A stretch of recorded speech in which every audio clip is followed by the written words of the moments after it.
ధర్మరాజును జూదమునకు ఆహ్వానించుట. జరాసంధుడి మరణం అనంతరము ధర్మరాజు రాజసూయాగము చేసి చక్రవర్తి అవుతాడు.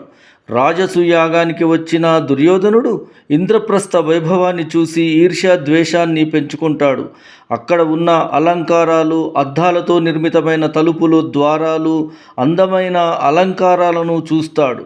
దీనితో దుర్యోధనుడికి ఇంద్రప్రస్థను వశము చేసుకోవాలని కోరిక పుడుతుంది. అప్పుడు శకుని దుర్యోధనుడితో ఇలా అంటాడు: ధర్మరాజును జూదప్రియుడు. మనము అతనిని ఆటకు పిలిస్తే క్షత్రియ మర్యాదను అనుసరించి రాక తప్పడు. నేను నీకు ప్రతినిధిగా ఉంటాను. ఈ విధముగా ధర్మరాజును జూదానికి ఆహ్వానిస్తాడు. తన తమ్ములతో హస్తినాపురానికి వెళుతాడు ధర్మరాజు. అప్పుడు ధర్మరాజు అతని తమ్ములతో జూదములో పాల్గొంటాడు. దుర్యోధనునికి బదులుగా అతని మామ శకుని జూదములో పాల్గొంటాడు. పాచికలతో ఆట మొదలవుతుంది. వ్యూవర్స్, ఈ వీడియో మీకు నచ్చినట్లయితే లైక్, షేర్, సబ్స్క్రైబ్ అవర్ అంతయువన్ ఛానల్.